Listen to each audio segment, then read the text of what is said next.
जाओ बाकी सब भाई सामने से थोड़ा पीछे हो भाई साहब एक बार रमेश जी पीछे हो जाओ थोड़ा सा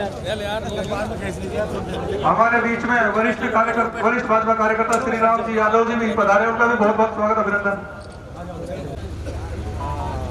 और ग्रेटर निगम की सौम्या जी, सम्मानित मंच, उपस्थित सज्जनों, माता बहनों, मीडिया के भाइयों, भाई मीडिया कर्मी के लिए सब बैठ जाओ ना जगह। मैं बहुत दिनों बाद में याद कर रहा था, कोटपुतली से निकलता तो खूब ही, क्योंकि हमको दिल्ली जाना पड़ता है संसद में, और बहुत पहले एक लोकसभा का चुनाव हुआ था। उस समय कोटपुतली दौसा में थी। पार्टी ने मेरे को उम्मीदवार बनाया था।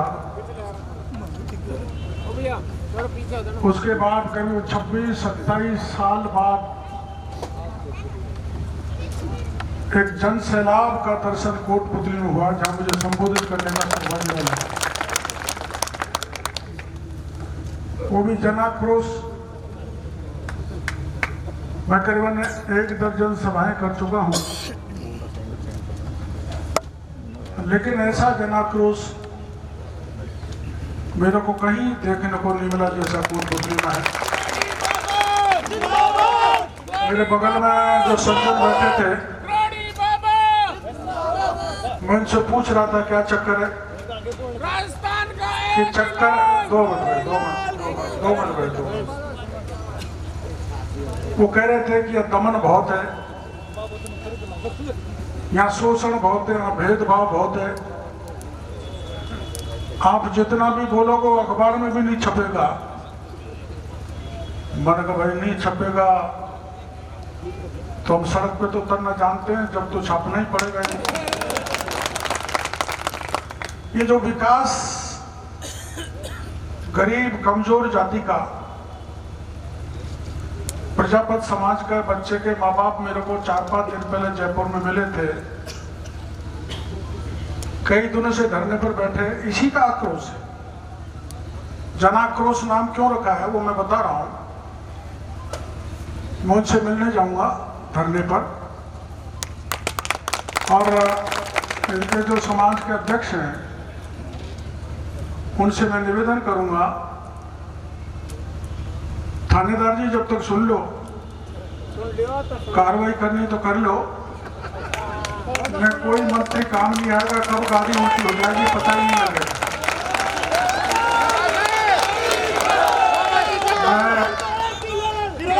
मैं प्रजापत समाज के अध्यक्ष को और परिवार वालों को निमंत्रण देके जा रहा हूं। कल मेरे को जाना तो सवाई माधोपुर था, लेकिन उसको कैंसिल करता हूं। आप जयपुर आना और मैं डीजी के पास लेके चलूंगा और उनसे सवाल करेंगे कि आखिर में हत्यारे का पता क्यों नहीं लग रहा। मेरे को यहाँ आने के बाद पता लगा, मेरा भी राजेंद्र जी यादव से मिलना जुलना होता है, साथ साथ एमएलए रहे, तो मैंने समझा बहुत भले आदमी है। तो यहाँ आदमी तो भले से ही लगते हैं देखने में, बात करने में, उठने बैठने में, लेकिन यहाँ आने के बाद पता लगा कि एक ही रात में 250 दुकानों को उल्टा कर दिया, इतने शक्तिशाली है। मैं पूछ रहा था कि आप, हाँ भानगढ़ बना दिया, आप यहाँ भानगढ़ है, हमारे यहाँ भांडारेज है। कोटपुतली को भानगढ़ बना दिया, तो आप आखिर में सरकार के पास गए क्यों नहीं? तो कह रहे थे साहब सरकार में सुनवाई नहीं। मन की सरकार में सुनवाई, सरकार की भी आदत है, सब सीधी उंगली घी नहीं निकले तो उंगली टेढ़ी करनी पड़ती है जब घी निकलता है। तो मेरे को इस बात का दुख है कि संकट की उस घड़ी में जब बाजार टूटा था, आपने मेरे को नहीं बुलाया, बुला लिया होता तो ईंट का जवाब पत्थर से देकर बताते। लेकिन कोई बात नहीं, कोई बात नहीं, कोई बात नहीं, अभी देरी नहीं हुई, इस मामले को भी लेंगे। पहले तो मैं राजेंद्र जी से ही बात करूंगा और वो नहीं मानेंगे तो गहलोत साहब से भी मेरी बहुत अच्छी दोस्ती है। आप जानते हो ये गुस्सा काय का है। मेरे को मीडिया वाले एक दिन पूछने लगे भीलवाड़ा में कि साहब आप ये तो बताओ कि आक्रोश काय का है। मैंने कहा आक्रोश इस बात का है, मेरे इलाके में चाकसू में मेरे इलाके की एक औरत की ससुराल थी, लालसोट में वो अपने पीहर जा रही थी, तो पीहर जाते समय रास्ते में 4 बदमाशों ने उसको उठाया, चारों ने बारी बारी से बलात्कार किया, मार के कुएं में डाल दिया, उसके हत्यारे आज तक नहीं पकड़े गए। ये निष्ठुर निकम्मी सरकार के प्रति गुस्सा का एक कारण है। आपको पास है, आपकी बगल की थाना गाजी की घटना का मैं जिक्र करना चाहूंगा। वहां एक पति पत्नी साथ साथ जा रहे थे, उनको पकड़ा, पति को भी नंगा किया, पत्नी को भी नंगा किया और पति की उपस्थिति में पत्नी के साथ बलात्कार किया जाना की देश की पहली घटना है। अशोक गहलोत को चुल्लू भर पानी में डूब के मर जाना चाहिए। इस बात का जनता में आक्रोश है। मैं वहां गया था, मैंने आंदोलन किया था, प्रधानमंत्री जी भी उस मुद्दे पर बोले थे और मैंने ऐसा मजबूर किया था कि राहुल गांधी को वहां पर आना पड़ा और जो मांग हमने रखी थी पार्टी ने उसको मानना पड़ा और मानना पड़ेगा। अब राहुल गांधी जी क्या कर रहे हैं? भारत जोड़ रहे हैं। भारत पता नहीं कहां से सपना आ गया, भारत जोड़ो। मैं राहुल गांधी से कोटपुतली की महती सभा में पूछना चाहता हूं कि भारत तो जुड़ा हुआ है और भारत तो जुड़ा हुआ था, भारत को अगर पहली बार तोड़ने का काम किया तो राहुल गांधी के नाना जवाहरलाल नेहरू ने किया, जो भारत के 3 टुकड़े किए थे। पाकिस्तान बनाया, कश्मीर में 370 लगाया। भारत तोड़ने का काम करने वाले उनके वंशज भारत जोड़ो यात्रा पर जा रहे हैं और जा रहे हैं तो बेरोक टोक जा रहे हैं। वो चले थे दक्षिण से, सब जगह घुसता है, चलता है। पहले बड़ा जो वो सम्राट हुआ करते थे ना, पहले अश्वमेध के घोड़े छूटते थे, छोड़ देते थे, फिर उसको कोई रोकने वाला ही नहीं मिलता था। चले आ रहे हैं, झूठ बोल रहे हैं, महंगाई बहुत ज्यादा है, भाईचारा खत्म हो रहा है, मैं मोहब्बत बांटने आया हूँ। अरे मोहब्बत तो हमारे पहले से ही बहुत है, आप कौन सी नई मोहब्बत बांटने के लिए आए हो? पर कह रहे मैं मोहब्बत बांटने के लिए आया हूँ। देश में महंगाई बहुत ज्यादा है, बेरोजगारी बहुत ज्यादा है। तो एक दिन मैंने तय किया कि जो जो मुद्दे बोलते आ रहे हैं जरा मैं भी राहुल गांधी को चल के बताऊं। तो मैं अचानक अलवर में एक जगह इकट्ठा हो गया, ये 2,500-3 हजार कार्यकर्ता हूं। मैंने सूचना की, मैंने कहा तुम आ जाओ। तो पूछने लगे काम क्या है ये तो बताओ। मैंने कि काम तभी बताऊंगा, अभी बता दिया तो पूरा मामला निकल जाएगा, पुलिस को पता लग जाएगा, तो पुलिस तुमको आने नहीं देगी। हम राजगढ़ पहुंच गए, 3,000 आदमी पहुंच गए। राहुल गांधी जी दौसा की तरफ से दिल्ली आ रहे थे, हम दिल्ली की तरफ से दौसा की तरफ राहुल गांधी जी से मिलने चले। वहां एसपी आ गए, कलेक्टर आ गए। एसपी कलेक्टर कहने लगे साहब आप कहां से आ गए, कैसे आ गए, हमको तो पता ही नहीं लगा। मैंने कि मैं वैसे ही आ गया जैसे आधी रात पे आमागढ़ पे चढ़ गया था और आपको हवा भी नहीं लग रही थी, वैसे मैं आ गया। हम चलने लगे, 2,500-3 हजार लोग थे। उन्होंने कलेक्टर ने पूछा मेरी नौकरी चली जाएगी, हमें बताओ तो सही आप क्या चाहते हो। मैंने कि मैं तो नहीं, मेरे साथ 7 तरह के लोग आए जो राहुल गांधी जी से मिलना चाहते हैं, उनको समस्या रखना चाहते हैं। तो उन्होंने इधर उधर बात की होगी, उन्होंने पूछा होगा तो मना कर दिया कि राहुल गांधी तो पद यात्रा में वो मिल नहीं सकते। मैंने कहा जब तक राहुल गांधी नहीं मिलेगा तब तक डॉक्टर किरोड़ीलाल इस सड़क पर बैठा है, वापस जाने वाला नहीं। हम चलते गए, 13 किलोमीटर चलने के बाद ठंड हो गई, ठंड बहुत ज्यादा थी। तो राहुल गांधी का टेंट था, हम टेंट में घुस गए, रात का समय हो गया था। टेंट में घुस गए तो कलेक्टर एसपी कहने लगे साहब हमारी नौकरी चली जाएगी। मैंने कहा आपकी तो नौकरी चली जाएगी, लेकिन मेरे किसान का जो कर्जे के कारण मकान बिक जाएगा, खेत बिक जाएगा, तो इलाज उसका आपके पास क्या है। अंत में रात भर हम टेंट में रहे और सुबह सरकार ने घुटने टेक दिए और ये तय कर लिया कि आपके 7 लोग राहुल गांधी से मिलेंगे। फैसला हो गया। अब आप ये बताओ सरकार कैसी चल रही है। सरकार, आपने एक बयान पढ़ा होगा गहलोत साहब ने बयान दिया था, एक बार इधर भी छपा होगा, कोटपुतली तो बड़ा कस्बा है, कि मेरा कोई 15 साल में भी मेरा कोई बाल बाका नहीं कर सकता, 15 साल में। दूसरे दिन सचिन पायलट का बयान आया कि मेरा 50 साल में भी कोई बाल बाका नहीं कर सकता। अब दोनों नेता बालों की लड़ाई लड़ रहे हैं कोटपुतली के भाइयों। 2023 में कमर कस लो और इनके बाल ऐसे उखाड़ के फेंको जो कभी राजस्थान में मिले ही नहीं। हमसे हमारे यहाँ का उम्मीदवार जिता के भेजे। दोनों की लड़ाई में अब की बार कुछ संभावना हुई थी कि भाई पायलट मुख्यमंत्री बन सकता है बीच में, वो तो उनका आपस का झगड़ा है, उसमें हम नहीं पढ़ना चाहते, न मैं पढ़ना चाहता, न मेरी पार्टी पढ़ना चाहती। लेकिन गहलोत को चिंता हुई तो 92 एमएलए को लेकर स्पीकर को इस्तीफा दे आए। दिया था ना इस्तीफा, एमएलए ने इस्तीफा दिया, आपके राजेंद्र यादव ने इस्तीफा दिया। मैं कोटपुतली की धरती पे राजेंद्र यादव जी से पूछना चाहता हूं, जब आपने इस्तीफा दे दिया था तो किस नाते आपने 4 महीने तक मंत्री पद पे काम किया। नैतिकता के नाते इनको काम करने का अधिकार नहीं था, लेकिन आप मिलकर विधानसभा आ रही है, विधानसभा में भारतीय जनता पार्टी इनसे सवाल जवाब करेगी कि आखिर में 4 महीने तक आपके इस्तीफे पड़े रहे, आपने किस हैसियत से एमएलए का काम किया, मंत्री का काम किया, कैसे ट्रांसफर की, कैसे पोस्टिंग की, कैसे खान चलाई, कैसे कानून की स्थिति को बिगाड़ा, इसका जवाब दो। इनके पास कोई जवाब नहीं है, इसलिए चुपचाप जा रहे, अपनी इस्तीफा ला रहे, क्योंकि भारतीय जनता पार्टी इनके साथ विधानसभा में सवाल जवाब करेगी। इन दो की लड़ाई में, पायलट और गहलोत की लड़ाई में राजस्थान की जनता पिस रही है।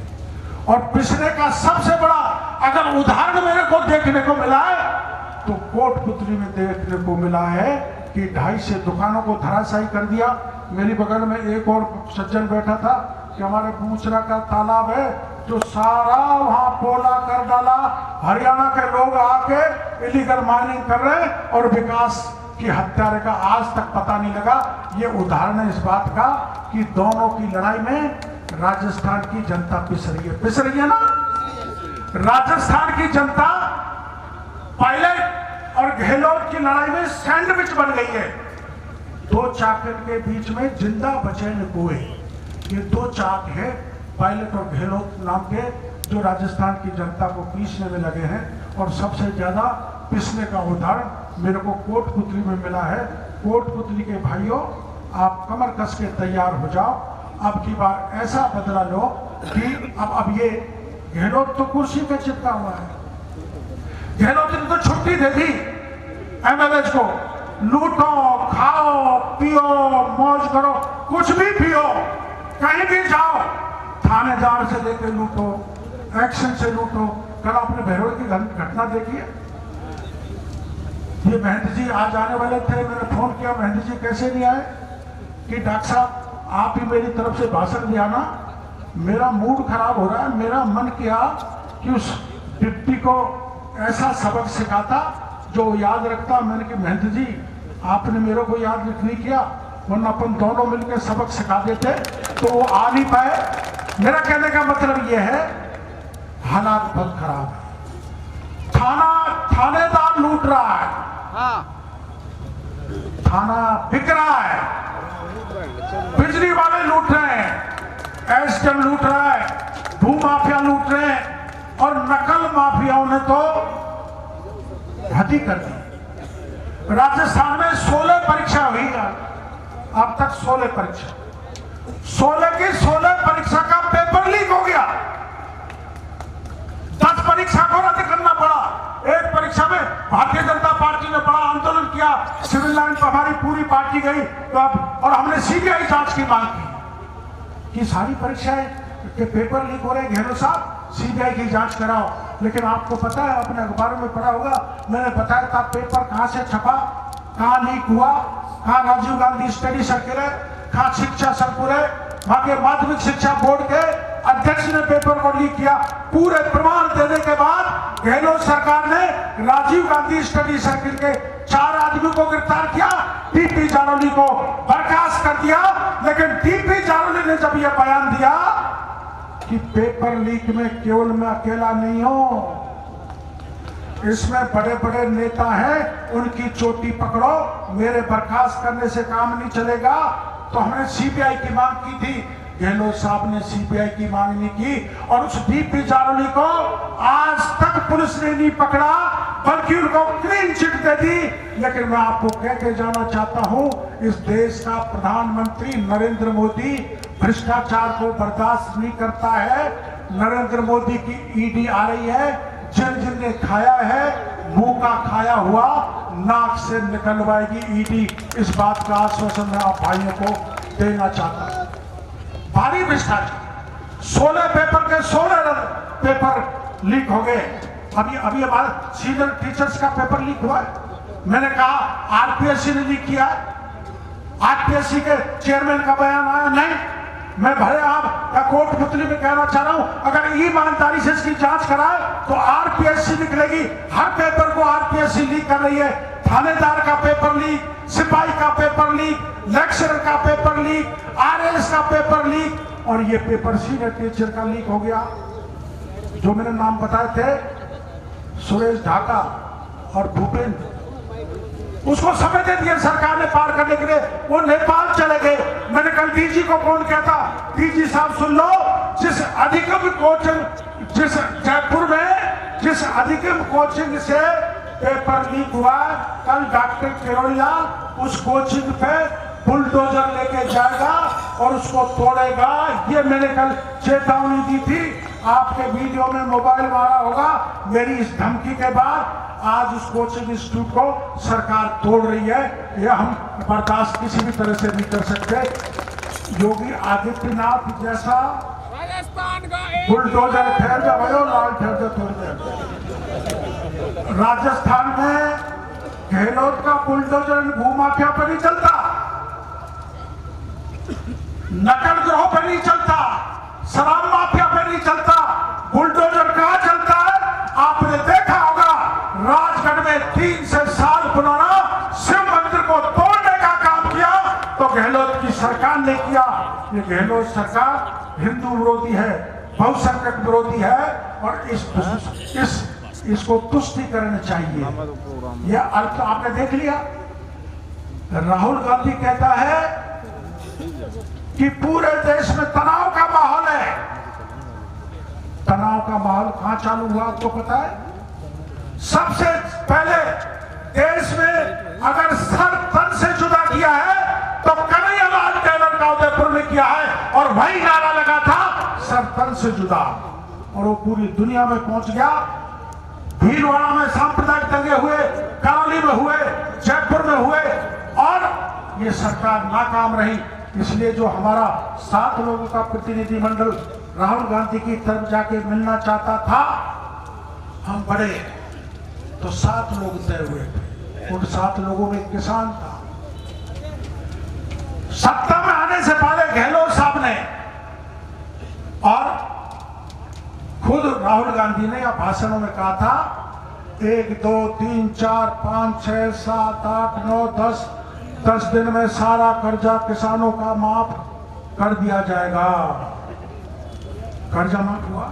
नहीं हुआ। कर्जा माफ करना तो दूर की बात, जिसमें कर्जा रह गया उसकी जमीन और मकान नीलामी करने के आदेश गहलोत सरकार ने दे दिए। 14 लाखों राजस्थान के किसानों पे खतरा मंडराने लगा तो मैं सिविल लाइन ले गया, किसानों को लेके मुख्यमंत्री के घर में घुसा। जबरन घुस के जब मुख्यमंत्री को कहना लगा तो मुख्यमंत्री ने 15 मिनट में राजस्थान के किसानों का नीलामी का आदेश निरस्त कर दिया। लेकिन नीलामी का आदेश निरस्त करने से काम नहीं चलेगा। हम राहुल गांधी से बचाना चाहते हैं कि आपने कहा था सब तरह का कर्जा माफ होना चाहिए, इसलिए हमारा एक किसान इस प्रतिनिधिमंडल में शामिल होकर राहुल गांधी को बताना चाहता है। ये प्रतिनिधिमंडल पेपर लीक हो रहे हैं, ये हम बताना चाहते हैं। बेरोजगारों को कहा था हम भरपूर रोजगार देंगे, बेरोजगारों के साथ धोखा किया। 28 लाख लोग ऐसे थे जिन्होंने कोरोना में सच्ची सेवा दी, अपने प्राण हाथ में लेकर कोरोना के लोगों को बचाया। उनकी नौकरी एक ही आदेश में गहलोत सरकार ने छीन ली। राजस्थान में सबसे ज्यादा बेरोजगारी है, 28.5%, 42 लाख राजस्थान में बेरोजगार हैं। उधर दूसरी तरफ राहुल गांधी भाषण दे रहा है कि देश में सबसे बड़ी बेरोजगारी है। राहुल गांधी जी, आप ये तो जवाब दे दो कि राजस्थान में सबसे बड़ी बेरोजगारी का कारण क्या है? गहलोत है, कांग्रेस की सरकार है। और राजस्थान में आप तो जानते हो सबसे ज्यादा महंगाई। मैं जब दिल्ली से चलता हूं तो मेरी गाड़ी में हरियाणा से डीजल भरा के लाता हूं। देश में सबसे ज्यादा महंगा डीजल और पेट्रोल है तो राजस्थान में है। सबसे ज्यादा महंगाई है तो राजस्थान में, महंगाई सबसे ज्यादा राजस्थान में, कानून की स्थिति सबसे ज्यादा खराब राजस्थान में, महिलाओं पे सबसे ज्यादा अत्याचार राजस्थान में, दलित आदिवासियों पे सबसे ज्यादा अत्याचार राजस्थान में। और थानों की क्या हालत है? थानों में तो वो बहरोड में बगल में ही वो आए बदमाश और पपला को छुड़ा के ले गए, पुलिस देखती रह गई। ऐसी पुलिस है राजस्थान। पपला को छुड़ा के ले गई, ये कह रहा है मेरा, मैं तो ऐसा कहना नहीं समझूंगा, कहना ठीक नहीं कि थानेदार दारू पी के सोता है, भाई सोता होगा, लेकिन ये पुलिस की हालत है, यहाँ कोई सुरक्षित नहीं है। और राहुल गांधी क्या कहने चले? राहुल गांधी कहने चले कि हमारी सेना पिट रही है, भारत कमजोर हो गया, चीन के आगे घुटने टेक दिए। अरे राहुल गांधी जी सुन लो, भारत कमजोर नहीं हुआ, मोदी जी के रहते भारत मजबूत हुआ। और भारत कैसे मजबूत हुआ? पुलवामा की घटना हुई तो पाकिस्तान में भीतर घुस के पहली बार ठोकने का काम किया पाकिस्तान को, तो मोदी की सरकार ने किया है। राहुल गांधी कह रहा है हमारे लोग पिट रहे हैं। राहुल गांधी जी, जब पुलवामा में हमला हुआ था और जब चीन अपने अंदर घुसा था, अंदर घुसने की कोशिश की थी, पोंग झील पर जब घुसने की कोशिश की तो उनको मार के पीट के भगाया। उस समय आप चीन के एम्बेसडर से मिल रहे थे। और अब अरुणाचल में जब चीन की फौज घुसी तो उनको ठोक पीट के बाहर कर दिया। यह है मोदी की ताकत। और मोदी की ताकत क्या है? देखो, जब दो आमने सामने लड़ाई होती है ना, जब कोई कहने से वापस नहीं होता, लेकिन जब रूस और यूक्रेन में लड़ाई हुई और हमारे 20,000 छात्र यूक्रेन में फंस गए, तो देश के प्रधानमंत्री नरेंद्र मोदी ने रूस के राष्ट्रपति को फोन किया और कहा कि 2 दिन युद्ध रोको, 2 दिन युद्ध रोको। जेलेंस्की जो राष्ट्रपति था यूक्रेन का, उसको कहा 2 दिन युद्ध रोको। 2 दिन युद्ध रोका। हमारे यहाँ के जवान तिरंगा झंडा हाथ में लेकर भारत माता की जय बोलते हुए सुरक्षित अपने देश लौट आए। ये मोदी की ताकत है, वरना कोई छोटा मोटा प्रधानमंत्री ये काम नहीं करा सकता था। जब हमारे लोग लौट आए तो वहां पाकिस्तान के लोग भी थे। पाकिस्तान के लोगों ने कहा हम कैसे जाएं? तो हमारे वहां भारतीय लोगों को सुझाव दिया कि तुम भी हाथ में तिरंगा झंडा पकड़ लो, भारत माता की जय बोलते जाओ, तुम भी अपने देश सुरक्षित पहुंच जाओगे। लेकिन पाकिस्तान के लोगों ने मना कर दिया कि हम तिरंगा हाथ में नहीं लेंगे, ना भारत माता की जय बोलेंगे, तो तुम मरो। अंत में पाकिस्तान भी के जो लोग वहां पर थे तिरंगा हाथ में लेकर भारत माता की जय बोलते हुए सुरक्षित पाकिस्तान आए थे। ये भारत की ताकत है, ये मोदी की ताकत है।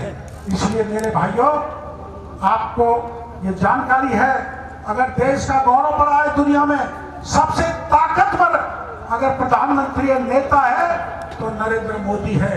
और राजस्थान में सबसे जो कमजोर सरकार है, सबसे भ्रष्ट सरकार है, वो अशोक गहलोत की जो भ्रष्ट सरकार है, उससे पीछा छुड़ाने के लिए मैं आपसे प्रार्थना करना चाहता हूं कि आने वाले चुनाव में 2023 के चुनाव में कोई भी कोई कमल का फूल लेकर आपके बीच में आए, उस कमल के फूल को ध्यान रखना। और आपके साथ जो अत्याचार हो रहा है, प्रदेश में जो बहन बेटी की इज्जत लूट रही है, बेरोजगारी बढ़ रही है, किसानों पर अत्याचार हो रहा है, बिजली किसानों को मिल नहीं रही, खाद किसानों को नहीं मिल रहा। नरेंद्र मोदी ने भरपूर खाद भेजा, उसके बाद भी खाद को लूट कर खा गए। ऐसी भ्रष्टाचारी सरकार को पलटना है और कोटपुतली से अपने उम्मीदवार को जिता के भारतीय जनता पार्टी का राज लाना है। इन्हीं शब्दों के साथ मैं आपको बहुत बहुत धन्यवाद देना चाहता हूं, आभार प्रदर्शन करना चाहता हूं। राम राम साहब।